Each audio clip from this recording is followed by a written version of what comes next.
Hi everyone, I'm Kate. I am from Tell the Story Coaching, which works with people to mix together the getting into character for your next stage of life with coaching practices so that you can build self-confidence and find your way forward with new purpose. And I am here to say welcome to the Online Prosperity Show.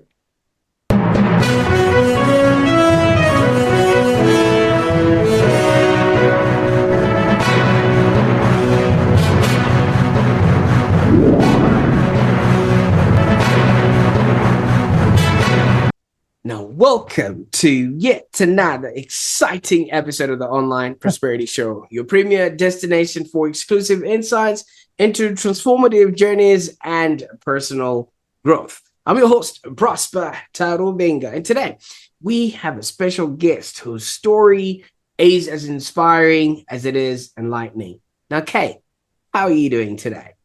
I'm really well, because unusually for the United Kingdom, the sun is shining. Oh, And spring fantastic. is springing, and it's a really, really beautiful day. It's been very cold, very bleak, very dark where I live, and to see the sun, and now the clocks have changed, so you have longer evenings. It's Um, really beautiful out there today. Yeah, so that's all good. Absolutely. And you're going to be enjoying the night out on the town as well. So Yep. So we're going off. I'm going off to the theatre with my daughter to see a play called Dear England, which you may or may not heard of. Those people who like football will have heard of it because it's by a really successful, extraordinarily engaged in politics writer called James Graham, who's written a lot of other plays and he's written TV dramas. He's incredibly prolific. But this is about Gareth Southgate, who basically turned around the England team in the UK. And it's not really about football. It's really about how you change the attitude of a group of people to gel together. It's really about coaching and how you coach people to have the confidence to become something. And it's also a comedy. And he wrote it before the Euros. So the Euros were like England very near. They got to the semi-final, which was really unusual. And England became kind of, oh God, are we finally going to win this cup after so many years? Was it the Euros or was it World Cup? Which shows how much I know about football. But they didn't quite make it. So he's rewritten the end of the play now, and it's being put on again, and then it's going on tour. It's just very popular because uh, Gareth Southgate has become a bit of an icon here for somebody who knows how to lead. So even though he's a football manager, he's become, right now, he's become engaged in the big subject matter that's here in the UK at the moment. You may or may not have had there yet, based on a TV program called Adolescence, which is about the isolation of young men, teenage boys, and how they get completely sucked in to a complete false narrative on social media and how that can turn into aggression against girls and young women, and in this case, fatally and just horrendously so. And the drama's over it's a 3 hour drama over 3 episodes, all an hour long, and it's all done in one shot. Each episode is done in one continuous camera shot. And the young man in it, who's 13, he has got a drama background, like he's a amateur. He belongs to a club in the north of England that has produced a lot of talented young actors, is just phenomenal. He's phenomenal because there's one of the episodes is nothing but him and the police psychologist trying to work out why. And did he? And rather hoping that she's going to hear something that's going to make her feel positive and hopeful, and having to face that he did this thing. You know from the beginning that he did this thing. So it's not a thriller. It's about how his family just are utterly devastated and had no idea that what absolutely. he was doing in his bedroom had anything to do other than video games. So it's become a huge issue and a big talking point, not just here, but internationally. It's become the biggest TV drama practically of all time. And it's started this big conversation. And Gareth Southgate is one of the people who's got involved in, because this is what he did with the football team. They were all young men. How you Absolutely. get them to speak.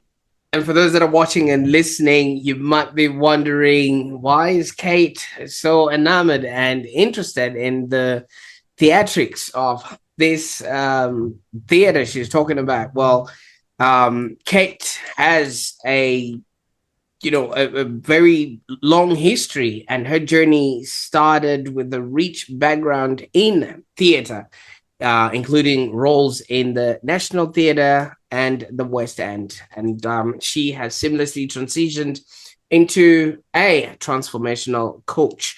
And she had a brief stint, 25 years of the event industry, which we are all going to be going through and talking about. So now she's helping individuals navigate change and rediscover their purpose. Now, Kate, obviously, you've already established and let us know that theater is a passion of yours. Tell us a little bit about how you got involved in theater.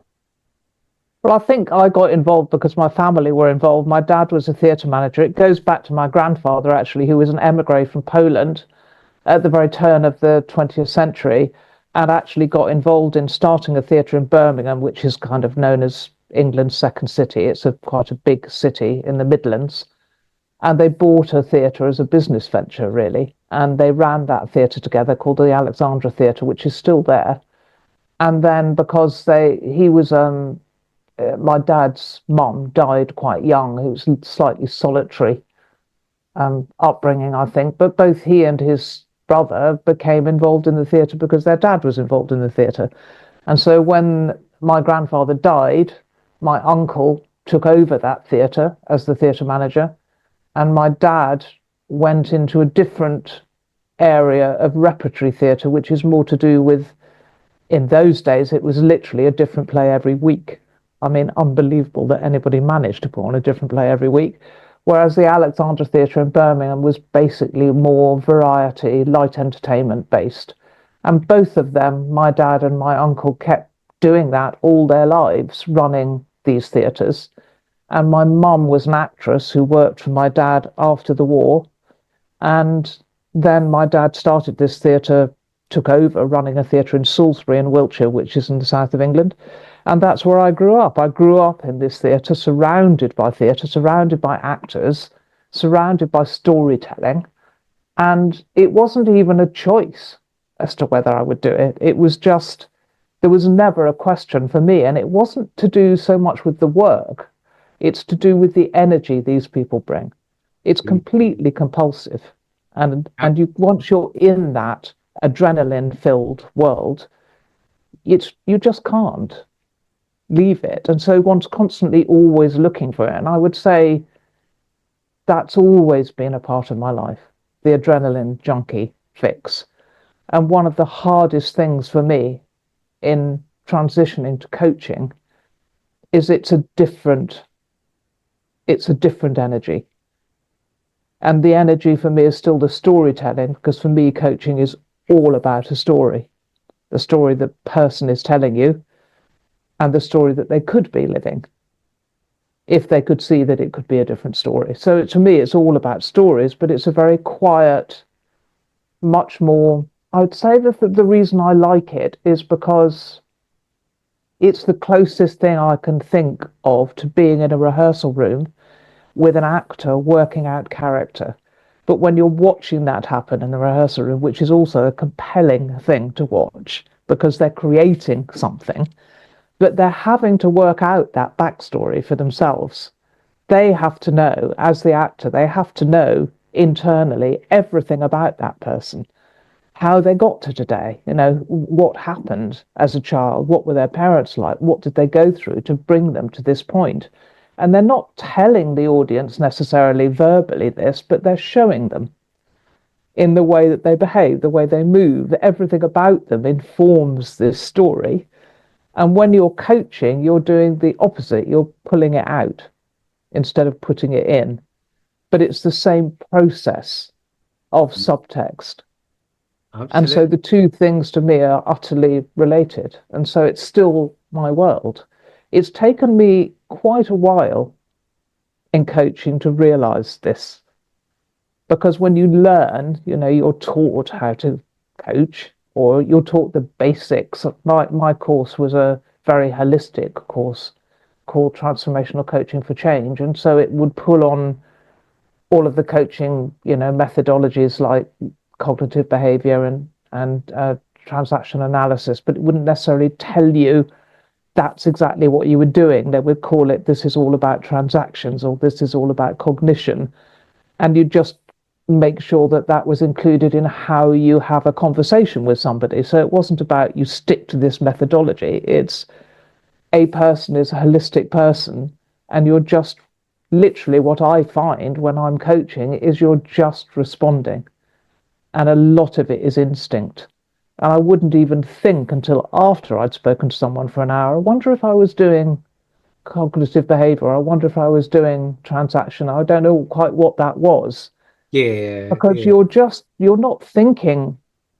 I mean, if you are thinking about that, you're not in the moment.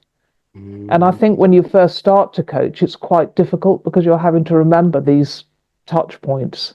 Don't do this and don't do that and don't ask this, and make sure that you it's don't it's like lead. And remembering your lines, really. It's yeah, like yeah. And then it becomes embedded. It's like remembering a dance or anything that you do, it becomes instinct. And then sometimes you do have to question yourself and think, gosh, I wonder if I was a bit whatever. I mean, I've been doing some um, quite a lot of conversation with my adult daughter, and she said you can be a bit tough love. And I think that's the nature of my work, has always been. My work in theatre and corporate event is always been, you just cut to the chase. There's just no time to Mm, family about with all this stuff. right. If we can just go back a little bit, Kate, and thank you so much for opening up the show like that. You've just drawn the curtain to this stage now. Now we know, what we're focusing on. Now, your parents being in that sort of environment, like you said, it was adrenaline filled and stuff like that, and then your dad had to do, different acts every single day. Would he ever get out of character? So my dad was not an actor. He was Right. very old school, which doesn't really exist anymore. But it was very common in the 50s and 60s that he ran this theatre. He was the general manager of this theatre. He budgeted everything, he cast everything, he chose the plays, but he Right. never directed and he never acted. And my mum acted and directed. And I think where I've been very fortunate is that I've pulled From both from ends. both. So you have this weird mix, which I hadn't realized for a long time how incredibly valuable it is, of being creative while being quite structured. Right. So, when you're looking at a show, when you're looking at anything that you're helping create from an organizing perspective, it's like, how can I describe it? If you're in theatre, there's in the UK, the person who what you call calls the show, which means gives all the cues for everything that happens during the show, is always known in the UK as the deputy stage manager, the DSM. That's what they are. In my world, in corporate events, it's called the show caller. Same job, very different setup, but you are essentially pulling together a strand of all of this that is going to turn into a seamless show, and you're pulling together all those cues to make everything happens at the right time and look seamless. But it is a very creative endeavor, because if you're, for instance, calling a musical, it's not as simple as just giving the cue on that particular note. It's got to feel. You've got to feel it. You've got to be in it. And that's the same as coaching. When Mm, I talk to my niece, who's a theatre director, because it's all gone down through our family, people are still doing this stuff. And I ask her, what do you do with a group of actors when you first meet to make them feel comfortable, so that you begin to feel confident with each other? And she told me that she plays a game every single play. It doesn't matter what it is. And it's not a game, it's just an introductory process. And she calls it, I think, 101 questions, but there's actually only like 20. And they're always vaguely themed around the play that they're going to be doing. But it's a way of breaking down barriers. And so she'll say to them, if you choose question 1, it's going to be very light touch. But if you choose question 20, it's probably going to be a bit more intense. And then whenever they start, nobody ever chooses number 1, nobody ever chooses number 20. They start somewhere between 1 and 5. And then as it becomes more, they become more comfortable, they go higher up the line. And the very conversation, say for instance, we're talking about Hamlet, who didn't have the courage to follow through and kill his father. She will ask a question like, do you think all fathers and sons have conflict? Have you got anything in your life that you could share that, says yes or no? And once they start to discuss this thing, then they become more open about their lives but it's always partly related to the play. And I said, there is nothing different, absolutely nothing different about that than coaching. Absolutely. It's And I quite exactly the same thing. I like how you've drawn all these parallels because, when a play is being acted, you're creating a world and the Yeah, actor has to assume a role, and which is what we are actually doing in life. yeah, We are assuming some all sort of the a time. role within a world there. But you've had a remarkable journey. I mean, from theater, you've also done corporate events and now coaching. Maybe tell us a little bit about the corporate events and what that sort of entails so that we can actually, put the whole thing together now. Well, let me just cover off all three things because there's a relatability between everything. I'd say the first thing, I spent my life doing stage management, stage and company management. So I wasn't on stage, but I was the person at the behind stage doing the organisation. And when you're a company manager, I worked in the West End. I worked at Les Miserables for about 4.5, 5 years while my kids were growing up, and I was stage manager first of all, and then company manager. And when you're company managing a production like that, you've got kind of a mix of actors, of dressers, of the crew who make the show work, of orchestra, but you're kind of responsible for everybody's welfare. Is not quite the right word, but get it. It's like any group of people in a building who are together day in, day out, they break into factions. They just Absolutely. do. Yeah. What I learned from being a company manager on that show cannot be underestimated, just how useful it was. Because when I dealt with difficult situations, and they were difficult sometimes, it's a lot to do with performers are, you have to imagine that they're constantly in a child state, because otherwise you can't be all these different people unless you're always coming from some kind of inner child state. And so Right. constantly, when you're not on stage, you are quite like a child sometimes. And it's quite difficult. You can't just be straightforward and reason with people. I didn't realize that for that time until I started to learn to coach that I'd been coaching. I just didn't know I'd been doing it because you're dealing with someone will walk in the room and you have to immediately assess high level emotion, big problem, small problem, how are we going to deal with this? But you don't know you're doing it. Until I trained as a coach, I realized that I was already applying these things without really realizing I had. And when I talk to anybody else in theatre who does the same thing, they all say, oh, well, we've been coaching for years. That's all we do. So, I mean, there is that kind of um, parallel between it.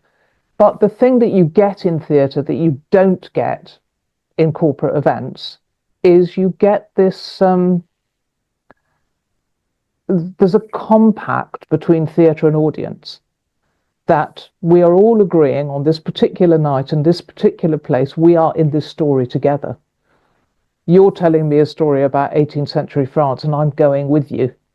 If you tell me that we're on the barricades but there's 10 people and a bit of scenery, I still believe you. I'm Yeah. with you because we're in this together. And you have this kind of extraordinarily magical, to And me, still. imagination as well. It's just, you cannot, for me, I cannot tell you what that feeling of house lights out, cue the orchestra, that music starting is. There's nothing else like it. It's this sort of You just agree to go to this place that is just thrilling. It can be literally thrilling when it's good. You would never get that with a corporate event. A corporate event is about business. It's basically, I think, the reason I struggle with business coaching as well is that it is not authentic. Theatre is authentic, and it solves problems for people. But theater is acting in somebody else's stead, Yes, whereas but corporate, the the person is the person. authenticity of theatre is I'm telling you a story, and you are this young man in the audience watching a story about a young man on stage, and you're able to say, "Oh God, there is someone like me. Oh, I get that now. I'm not on my own. He did that too." It's like it is this catharsis thing. It's a way of you talk to anyone about drama and how young kids with all kinds of problems they just lose them when they're in a communicate a sort of a what's the word I'm looking for? Sorry, a community event of just all improvising or doing this stuff. You just forget Is yourself. is it not because they leave their person, the real world person there, and then they can assume a character? Because when you assume a character, you can be anything you want to, Exactly, and and you can also be yourself, and within the character. no one's going to tell you can't. This is why I call tell the story coaching, because it's helping people get into character and to use this self-confidence cloak to know that they could be whoever they want to be, and it's fine. But it's a trick. It's an exercise. Like theatre is an exercise. Whereas the problem I have with corporate events, from the point of view that I'm a very empathetic person who grew up in theatre, and I believe absolutely in the power of storytelling, and I believe in honesty and decency and all of those things. If you were to say to me, what is the purpose of a business meeting? Every single one I could kind of put into a sentence, which is we need to beat the competition, we need to make more money, we need to grow, we need to appear Kate, to care. this what we're having today is a business meeting, and Yes, but you're being authentically interested. right. There is sometimes what I would say about business very often is they're inauthentically interested. Right. Do you Just get what I wanting. mean? Yes. The I wanted you purpose to of clarify business that. Yeah. is business, and I would say rarely do I get the feeling I mean, I'm sitting, this is all NDA stuff. I couldn't possibly talk about anything in particular. It's just the tone, not individual presenters, not individual people who are all, fascinating and often lovely people, but it's the profit motive. This is what we're about. We're about succeeding as a business, and I find it very hard to care. Because my job, when I'm sitting at the back of the room and the people I care about, and if I were to say, how can I square my purpose with doing something that I'm being paid for, which is essentially to make more money for that business, then my purpose is to make this work for the people who've employed me to make it work, for the team of people I'm with. Cool. So what inspired you to move from It's not inspiration. It's pure profit motive. All right. I Okay. mean, basically, if you use an example of, if I was to say when I left, it was several reasons. I had a partner at the time who fell very sick, and I couldn't afford to stay in London anymore because I was having to hold up the edifice of paying for everything, and I had my twins who were then about 10.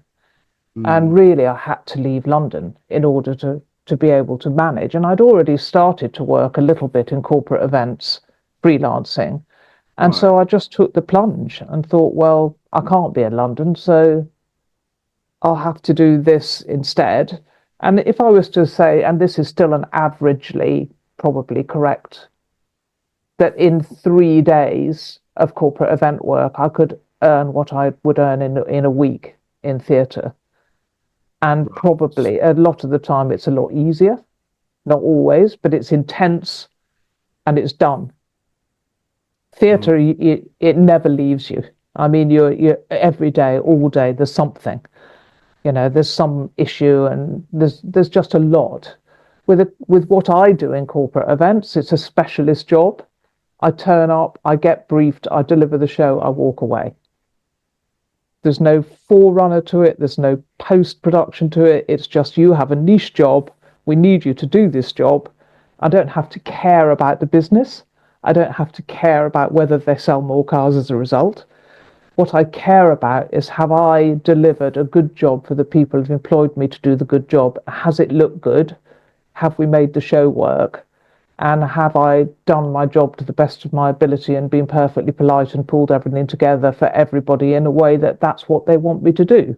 I So don't you have don't to wait for care. applause, you don't wait No, for ovations, nothing. no, It's but just what I will get that I never got in theatre, I would say the difference, huge difference between theatre and corporate events is, which I'd tell people when I'm teaching, moving from theatre stage management into corporate events, is if you think of the theatre world as a pyramid at which the top of which your producer like Cameron McIntosh sits, and below that all the creative team and the orchestra and the musical director and the choreographer and the actors, the stage management and the crew are holding up this edifice at the bottom, and nobody really much cares about them.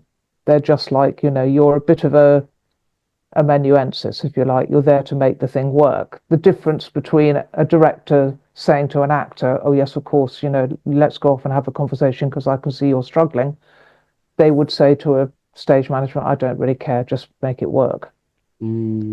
so It's different. absolutely. In life, I viscerally believe we're here to live, to learn, and to contribute.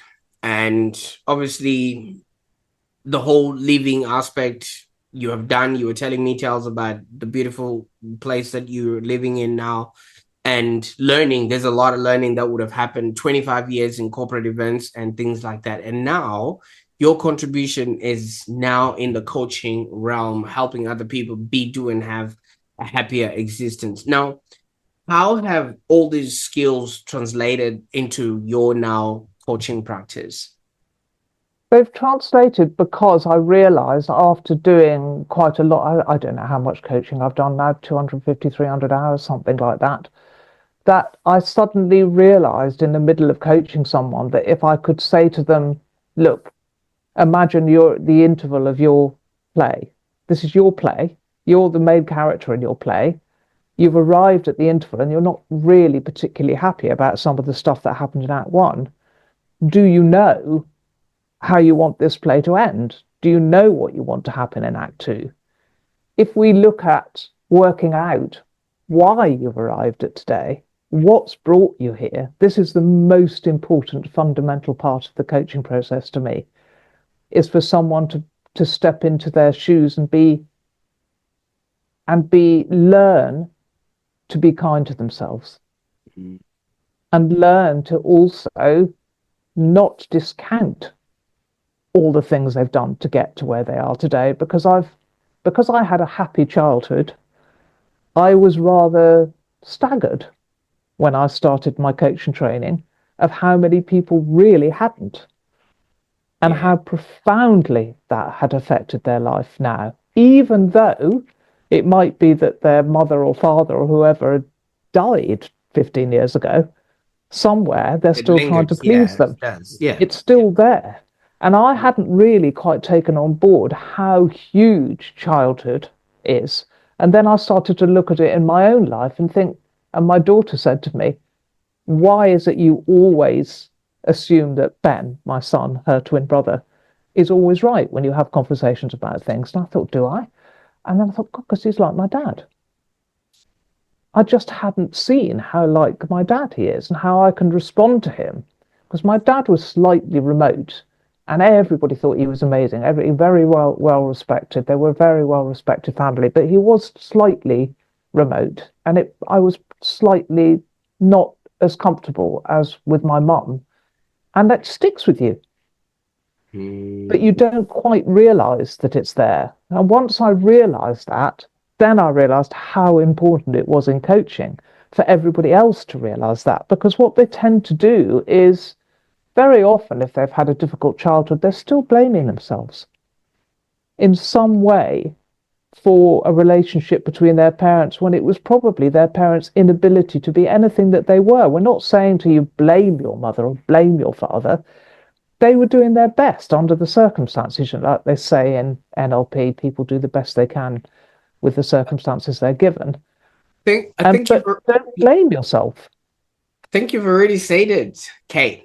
You mentioned earlier on that, people in theater, especially the ones you had to deal with, they were always a kid at heart because they would have stopped their own life to assume a character. And by the time they got back, they're coming back to that inner child that they were always playing with. And I'm assuming some of the people that end up coming to you, they were facing the things they were facing and then had to assume a character to protect themselves. So when you then come to meet them, you're still connecting with that child that never got to, go through the motions or feel those feelings that they were supposed to feel. I don't know. I think basically you're trying to help them reconnect to that child without feeling, well, in a way that you're helping them internally go back to have a conversation with that parent and say, look, I know you were doing your best for me, but I need to go. I need to move on. I know you're always there. I'll always care. You'll always care, but I need to move on. And if I get good feedback, I'd say the feedback is like having permission to feel optimistic again. So in a way, your work and the work that you're now doing, you're literally giving people back to themselves, right? That's the idea. Yeah, it's like you're stepping into your true self, and that's fine. It's just fine. It's like the other thing I think that I love about it is the balance. Is realizing that the thing I kind of hate that I get, and I know a lot of people get on LinkedIn, is people saying, we can get you all these high ticket people, you'll be making £100,000 next week and all that. And I just think, no, A, I don't want to, and B, what I really care about is this. It's a lifting of the pressure on your unconscious. You're trying to get people to take their foot off the brake and realize that if they stop just focusing on this thing that they think is in their way, that good ideas will come. I mean, have you ever heard of a composer who suddenly thought of coming up with this amazing creation while they're thinking really hard about it? Never. It's always when you're not thinking about it, when you've taken your eye off the ball, that these thoughts come. And once you help people to take their foot off this and not be as scared of what their unconscious is going to tell them, it has the solution, has the answer. It's like someone once said to me, who I learned to coach with, that a good question is, if you ask someone, how do you think you might feel about something, and they say, I don't know, the question is, well, what would it be if you did know? Because kind of you do, or how you're in a coaching session and you could say, is there anything else? And off they go again.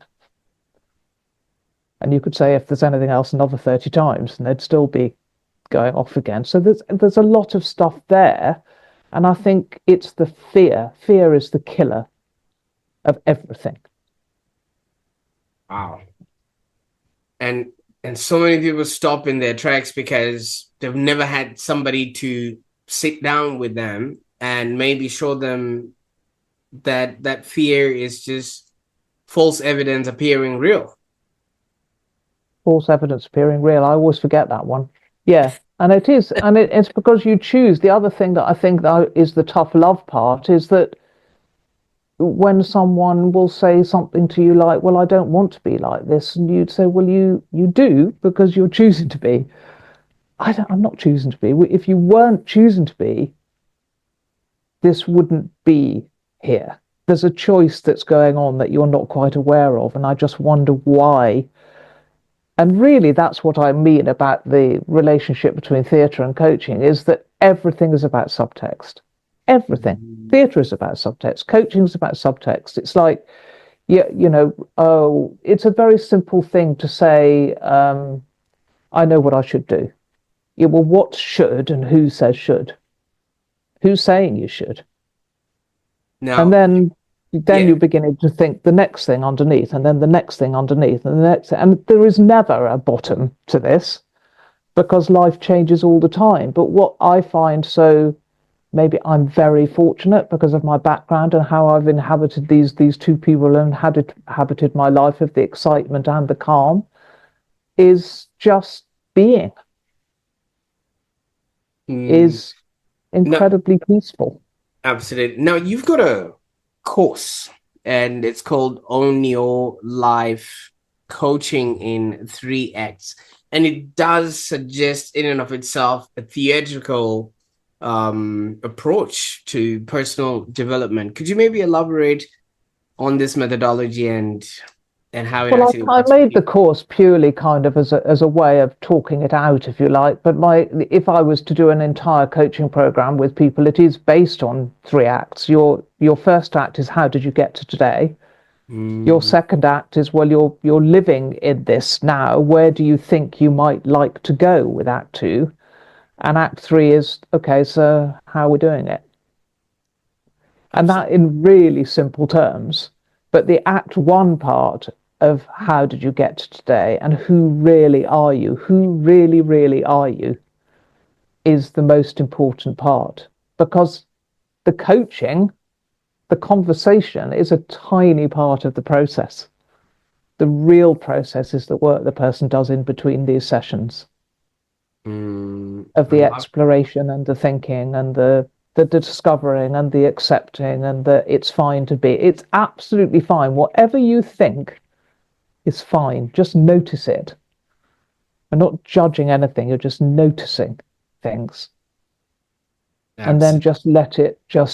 just let it be and see what comes up for you because things come up all the time. And I guess I get this enormous. If I use the example of the person I'm happiest having coached, really, is a lady who works in my industry, bit frustrated, loved theatre, loved having that in her life, didn't know how to get it in her life, was a bit fed up with the kind of a corporate world because she's good at it, but it can be a bit soulless sometimes. Um, and we did some coaching together, the normal kind of 5 or 6 sessions.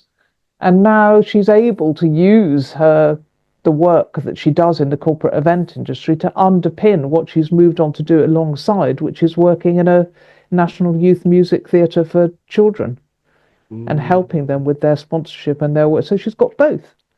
So you're not having to say, oh, I need to throw my life away because I should have been an artist. You think, well, why don't you just join an art class? Absolutely. And for those that are maybe looking to get started to work with you, what would be the best way to get in touch?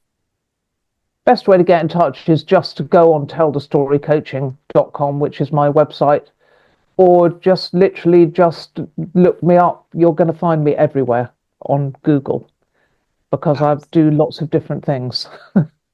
So I inhabit that world. But tellthestorycoaching.com will take you there and will give you an outline of the work that I do and the sessions that I offer of one-to-ones and discover what's going on for you and leave it at that. I'm not someone who believes in saying, well, you've got to take 10 sessions with me or I'm not going to work with you.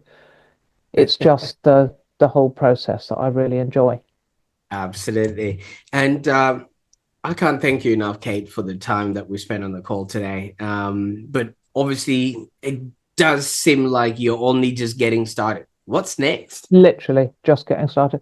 So what's next is the fact that I've suddenly realized, with trying not to think about it, which is the way things work, that I'm now kind of positioning myself, if you like, as an expert in my field of corporate events theatre and coaching people with also within that world because I understand it with their own personal journeys, but also with their own self-confidence to deal with life within. It's a very pressurized world.